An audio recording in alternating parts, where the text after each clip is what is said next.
Welcome students. अब हम इसका एक न्यूमेरिकल और देखेंगे सीपीयू शेड्यूलिंग का। और न्यूमेरिकल आपके सामने ये न्यूमेरिकल में वो क्या कहता है कि कुछ सेट ऑफ प्रोसेस हैं P1 P2 P3 P4, उनके अराइवल टाइम दिए हुए हैं, उनके बर्स्ट टाइम भी दिए हुए हैं और उसकी साथ में साथ उसकी प्रायोरिटी भी दी हुई है। अब बात यहाँ पे इतनी सी है कि यहाँ पे तीनों चीजें देने के बाद इसने दो चीजें पूछी हैं। सबसे पहले पूछा इसने shortest remaining time first, SRTF। तो सबसे पहले हम SRTF देखेंगे और उसके बाद उसने प्रायोरिटी शेड्यूलिंग पूछी है, लेकिन प्रायोरिटी शेड्यूलिंग जो है वो प्रीएम्प्टिव पूछी है। इस बार नॉन प्रीएम्प्टिव नहीं पूछी, इस बार प्रीएम्प्टिव पूछी। तो हम अभी इसको देखेंगे थोड़ी देर से। हम पहले सबसे पहले SRTF करते हैं। तो SRTF का गैंट चार्ट बनाने की कोशिश करेंगे हम।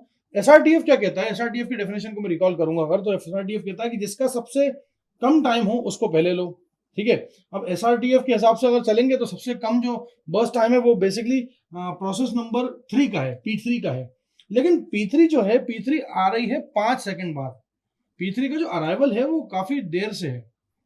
अच्छा चलिए, एक बात इसको जरा साइड में रखते हैं। अगर आप वैसे देखेंगे नॉर्मली, तो अगर मान लीजिए मैं P3 को ना लेके सीपीयू बर्स्ट टाइम P2 को लूं, तो P2 भी 3 सेकंड तक आ रही है। मतलब कहने का मतलब है जिनका सीपीयू बर्स्ट टाइम सबसे कम है वो 3 सेकंड के बाद आएंगी। तो 0 से लेके 3 सेकंड तक क्या होगा? 0 से लेके 3 सेकंड तक मजबूरन क्या चलेगा? P1। P1 P1 जो है वो क्या चलेगा? 0 से लेके 3 मिली सेकंड तक चलेगा। और ये बात तय है क्योंकि आप देखिए सीपीयू को ऐसा नहीं है कि आपसे बोला कि SRTF तो नहीं, आप इंतजार कर रहे हो 3 सेकंड तक कुछ नहीं करोगे, उसके बाद आप P3 से स्टार्ट कर रहे हो या P2 से स्टार्ट कर रहे हो। ऐसा नहीं है। आपको क्या है, आपको शुरुआत टाइम 0 से ही चालू कर देना है। अब जाहिर सी बात है 3 सेकंड जैसे हो जाएंगे तो सबसे पहले इंटरटेन कौन होगा? 3 सेकंड जैसी हुए तो P2 आ गया। अब फिलहाल अभी आपके पास सिर्फ P1 और P2 है। तो आप P1 को देखेंगे जरा, तो P1 के 24 जो थे, 24 सीपीयू बस टाइम था, उसमें से 3 तो गए। अब P1 की वैल्यू क्या बची? 21। लेकिन अभी भी 21 छोटा है और यहाँ पे P2 अराइव हो चुका है। P2 जैसे ही आया तो P2 को बस टाइम था 7। अब 3 सेकंड पे यहाँ पे P2 जब आ गया तो 3 सेकंड पे, क्योंकि ये आपका नॉन प्रियमटिव है तो इसके अंदर क्या है, प्रियमशन नहीं होगा। ये P1 जो आया था ये प्रियमशन करके नहीं आया था, ये तो क्या खाली बैठा था इसलिए आ गया था। अब यहाँ पे बारी आती है P2 की। अब P2 का जो बर्स्ट टाइम है टोटल वो है 7। तो यहाँ पे P2 अराइव होगा और P2 चलेगा। P2 चलेगा अपना पूरा टाइम कंप्लीट करके। P2 का टोटल टाइम जो है वो टोटल 7 सेकंड से गुजारने, मतलब 3 सेकंड से अगर स्टार्ट करेगा तो 10।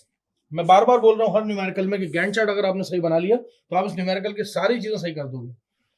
यहां पे अगेन अब मैं फिर से रिपीट कर रहा हूं, SRTF में नॉन प्रियमशन है, कोई प्रियमशन नहीं है। मैं जानता हूं कि यह 3 से 10 सेकंड के अंदर तकरीबन सारे की सारी प्रोसेस अराइव हो चुकी हैं। यहाँ पे अगर आप देखेंगे तो यहाँ पे P3 भी आ चुका है और इसी टाइम पे 10 सेकंड पे, 10 मिली सेकंड पे आपका P4 भी आ चुका है। लेकिन हम उसको नहीं लेंगे, हमें P2 ने जगह ले ली है और P2 अपना कार्यक्रम पूरा समाप्त करके बाहर आएगा। अब जैसे P2 खत्म हुआ तो बात आती है P1 की। P1 21 बस टाइम बचा क्योंकि 3 खत्म हो चुका है 24 में से। उसके बाद आता है P2 तो फिनिश हो चुका है 0। उसके बाद आता है P3, क्योंकि अब सबसे कम टाइम जो है वो P3 का ही है। वो P3 अभी एक बार भी नहीं हुआ, तो इसलिए क्या होगा कि 10 से लेके 16 तक, 10 से लेके 16 तक कौन चलेगा? P3 चलेगा। क्योंकि देखा जाए तो क्वेश्चन के अंदर P3 का जो टाइम दिया हुआ है वो दिया हुआ 6 सेकंड। अब आप देखेंगे अपने क्वेश्चन को जरा गौर से, तो आपका पूरा का पूरा P2 जा चुका है, पूरा का पूरा P3 जा चुका है। अब बारी है P1 और P4 के बीच में। अब P1 और P4 में अगर आप देखेंगे क्वेश्चन को तो उसका बस टाइम देखें। अभी P1 का बस टाइम रिमेनिंग कितना बचा है? 21। और P4 का जो बस टाइम वो 10। तो जाहिर सी बात है 10 की वैल्यू ज्यादा होगी, तो यहाँ पे आपका अगला नंबर आएगा P4 का। और P4 चलता रहेगा कब तक?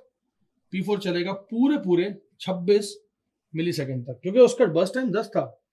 अब बारी आती है वो बचे हुए 21 की जो P1 के थे। तो अब हम बचे हुए जो 21 हैं, जो P1 के बचे हुए हैं, वो यहाँ बनाएंगे और यहाँ पे लिख देंगे टोटल P1। और P1 जैसे अगर आप इसमें 21 अगर आप जोड़ेंगे तो ये आएगा 47। कुल मिला के ये पूरा कार्यक्रम जो है ये 47 मिली सेकेंड पे कंप्लीट होगा। अब इस गैंट चार्ट के हिसाब से अगर मैं देखूंगा तो मैं वेटिंग टाइम निकालूंगा और मैं वेटिंग टाइम को WT से प्रेजेंट करता हूं। WT for process P1, for P2, for P3 and for P4, क्योंकि 4 ही है मेरे पास।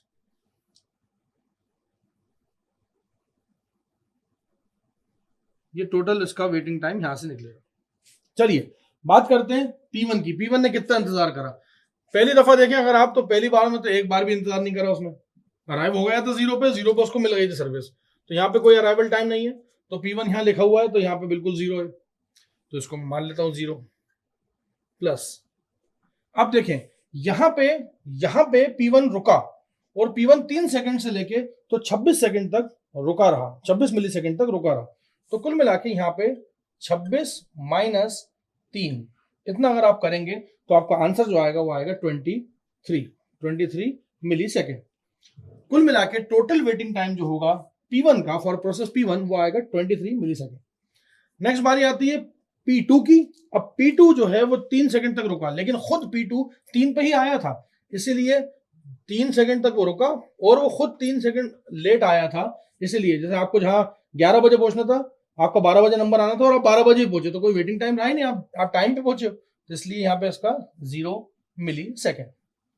नेक्स्ट आता है P3 आपको एक ही जगह दिख रहा होगा। P3 जो आया, P3 ने 10 सेकंड तक का इंतजार करा, लेकिन जो P3 का अराइवल टाइम था वो था 5, इसलिए उसने कुल मिला के 5 मिली सेकेंड तक का इंतजार करा ना। अगला नंबर आता है P4 का।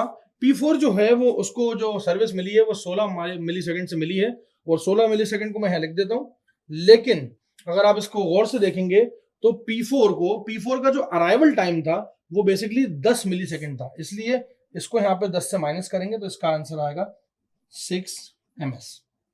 तो अगर आप इसको जोड़ेंगे तो 23 प्लस 11 कितना होगा? 34। तो इसका एवरेज वेटिंग टाइम आएगा basically 34/4, that is equals to 8.5 ms। 8.5 ms। और जैसा कि हर क्वेश्चन में बार बार एक ही चीज पूछी जा रही है कि एवरेज वेटिंग टाइम और टर्न अराउंड टाइम, तो हम फिर से टर्न अराउंड टाइम के लिए मेहनत करेंगे। तो अब हम देखेंगे टर्न अराउंड टाइम चारों प्रोसेस का देखेंगे। Turn around time for P1, turn around time for P2, for P3 and for P4। ये चारों टर्न अराउंड टाइम निकालेंगे हम।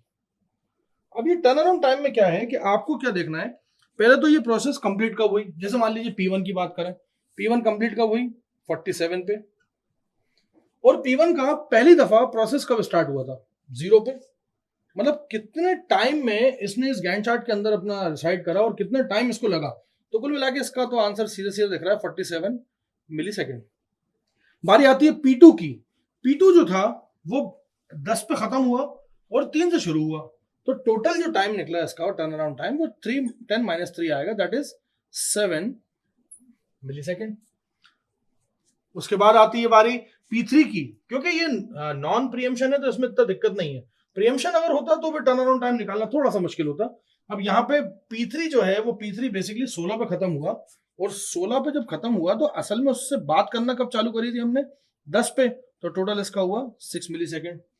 अब बारी आती है P4 की, जिसमें खत्म जो हुआ P4 वो हुआ 26 पे, और शुरुआती जो P4 की हुई थी वो ठीक है वेटिंग में रहा था, 10 सेकंड के बाद वो आ गया था भाई, 10 सेकंड पे P4 आ गया था, फिर उसने वेट करा थोड़ा सा वेट करा, फिर उसका नंबर आया।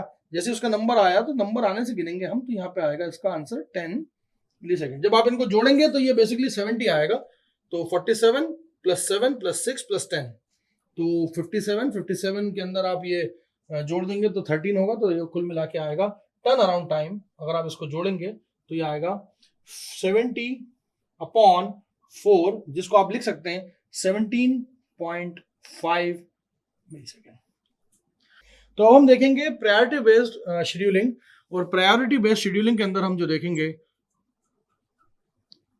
प्रायोरिटी बेस्ड शेड्यूलिंग के अंदर हम देखेंगे प्रीएम्पशन वाली, जिसमें प्रीएम्प्टिव हो, तो मैं वो भी लिख देता हूं।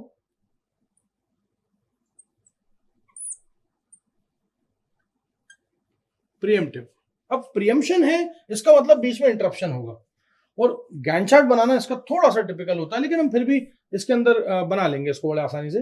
तो हम सबसे पहले बात करते हैं नॉन प्रीएम्प्टिव, तो हमने देख लिखा है प्रीएम्पशन वाले प्रायोरिटी बेस्ड की। प्रायोरिटी बेस्ड वाला कहता है जिसकी सबसे अच्छी प्रायोरिटी हो उसी को सबसे पहले एंटरटेन करो, बाकी सबको जाने दो। तो यहाँ पे प्रायोरिटी में जब प्रायोरिटी बेस्ड शेड्यूलिंग हम करते हैं प्रीएम्पशन वाली, तो उसमें अराइवल टाइम को कैलकुलेट नहीं करते, अराइवल टाइम का कोई रोल नहीं होता इसमें। ऐसा मान के चलते हैं कि सारी की सारी प्रोसेस जो है वो 0 टाइम पे अराइव हुई है, तभी ये काम हो पाएगा। तो अब देखिए, आप जब क्वेश्चन को जरा गौर से देखेंगे, तो जब मैं अराइवल टाइम की बात ही नहीं कर रहा और प्रायोरिटी की बात कर रहा हूँ, तो सबसे पहली प्रायोरिटी जो है वो किसकी है? P4 की। तो यहाँ पे सबसे पहला जो स्थान प्राप्त होगा वो किसको होगा? वो होगा P4 को। तो मैं लिख देता हूं यहाँ पे P4। P4 start from 0 time से लेकर के 10 तक, P4 पूरा चलेगा। ठीक, अब देखिए नेक्स्ट प्रायोरिटी जो है वो P3 की है। नेक्स्ट प्रायोरिटी जो है वो किसकी है? P3 की। तो अब अगला नंबर आएगा P3 का। P3 आया, और P3 आने के बाद हमने यहाँ पे उसको 16 सेकंड जो उसका है टाइम, 16 में कंप्लीट होगा वो, क्योंकि 6 था उसका बस टाइम। उसके बाद नेक्स्ट नंबर है आपका P2 का। P2 का नेक्स्ट नंबर है, और P2 जो है वो अपना टाइम पूरा करेगा 16 से लेकर के वो जाएगा 23 तक, क्योंकि मेरे ख्याल से P2 में 7 बर्स्ट टाइम था। और उसके बाद आखिरी नंबर आता है P1 का, जिसको हम पूरा स्लॉट दे देंगे इधर से लेके उधर तक का, और वो स्लॉट जो है वो आखिर तक जाएगा, और यहाँ पे रहेगा P1 जो कि 23 से लेकर के 47 तक चलेगा। सर 47 तक हम अभी भी चलते रहे थे, जैसे SRTF में देखा तो उसमें भी चल ही रहे थे, लेकिन बट ठीक है, जो भी है यहाँ पे हम उसको आगे सॉल्व करते हैं।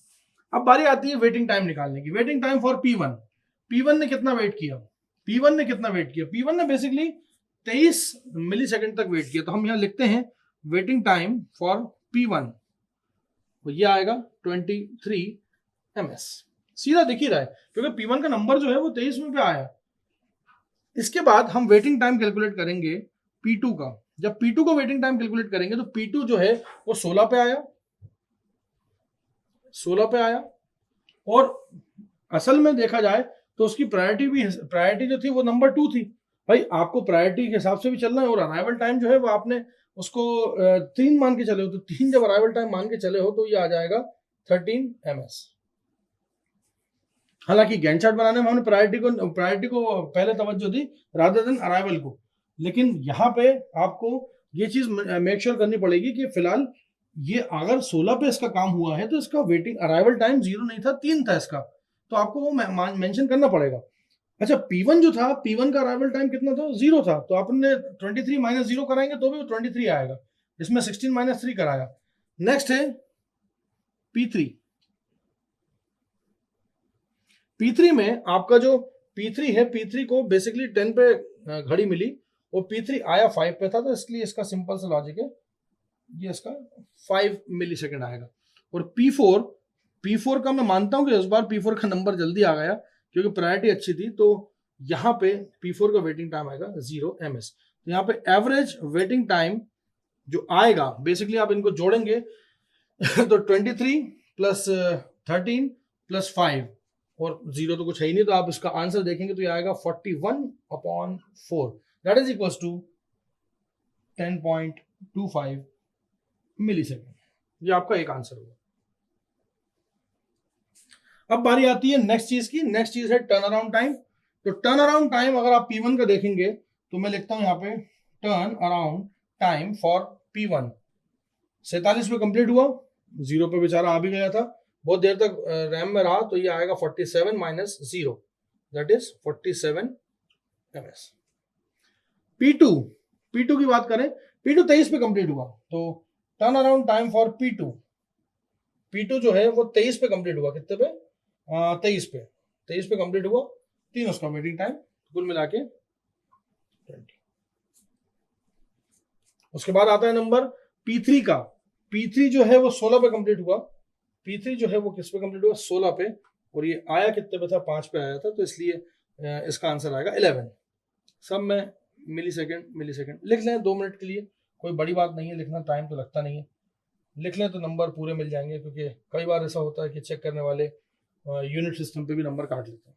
खैर, अब बारी आती है P4 की। P4 10 में कंप्लीट हुआ, अच्छी बात है, टर्न अराउंड टाइम उसका कितना आएगा, और आया भी 10 पे था कुल मिला के देखा जाए तो। भाई ये टाइम जो है गैंट चार्ट क्या बता रहा है कि 0 से 4 तक आपको P4 को प्रायोरिटी देनी है, और वो 0 से 4 तक देनी है, भले वो 10 पे आया लेकिन वो उतने में काम हो गया उसका।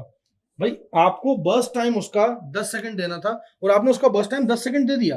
अब वो चाहे आप इधर दो, चाहे आप इधर दो, या किधर भी दो, आपने बर्स्ट टाइम उसको 10 दे दिया, प्रायोरिटी के हिसाब से वो नंबर 1 पोजीशन पे आ गया, इसलिए यहाँ पे आएगा 10 माइनस 10। बहुत से बच्चे इसको कंफ्यूजन में समझेंगे, लेकिन मैं इसको बता दूं कि आपका टर्न अराउंड टाइम का जो आखिरी रिजल्ट आएगा वो आएगा 78/4, that is equal to 19.5 millisecond. देखिए मैं फिर से बोल रहा हूं कि ये प्रायोरिटी के हिसाब से मैंने P1, P2, P3, P4 set करे। हम बात कर रहे हैं priority based scheduling, that is pre-emptive. अब यहाँ पे बर्स्ट टाइम क्या कहता है, बर्स्ट टाइम की डेफिनेशन ये कहती है कि जितना बर्स्ट टाइम हम मेंशन कर रहे हैं उतना बर्स्ट टाइम आपको यहाँ दिखाना है गैंट चार्ट में। क्वेश्चन के अंदर P4 में 10 मिली सेकेंड का बर्स्ट टाइम दिखाना था, दिख रहा है। इसमें 6 दिखाना था, दिख रहा है। इसमें 7 दिखाना था, दिख रहा है। इसमें जो भी इसका था 24 था मेरे ख्याल से, 24 दिख रहा है। हाँ, वो बात अलग है कि पुराने गैंट चार्ट के अंदर हमने अराइवल टाइम को देखा था, इसमें अराइवल टाइम इसलिए नहीं देखा क्योंकि यहाँ पे प्रायोरिटी ज्यादा बड़ा इशू था। तो प्रायोरिटी के हिसाब से भले वो अराइव नहीं हुआ प्रोसेस, लेकिन आपने उस प्रोसेस को असाइन कर दिया प्रोसेसर। मतलब यहाँ पे ये एक ऐसी सिचुएशन है जहां पे P4 जो है एक तरह का इंटरप्ट की तरह ट्रीट किया जा रहा है। वो ऐसे कि P4 अभी खुद अराइव हुआ नहीं है, लेकिन सीपीयू ने उसको टाइम देना चालू कर दिया। सीपीयू खुद इंतजार कर रहा है और बाकी बची हुई जो तीनों प्रोसेस है उनको इंतजार करवा रहा है कि तुम रुको, पहली प्रायोरिटी पे P4 है तो P4 को मैं पहले सॉल्व करूंगा। और P4 आया 10 सेकंड पे तो उसको सॉल्व कर दिया। अच्छा, इत्तेफाक ऐसा है कि 10 सेकंड के पे अंदर ये तीनों आ चुके थे और ये तीनों आ गए, तो ये तीनों जो लगे हैं ना जिस लाइन से, ये बेसिकली अपनी प्रायोरिटी के हिसाब से लगे। प्रायोरिटी P3 की उसके बाद थी, उसके बाद P2 की थी, लास्ट प्रायोरिटी P1 की थी। तो ये था priority scheduling as a preemptive priority scheduling for this particular question. Thank you so much.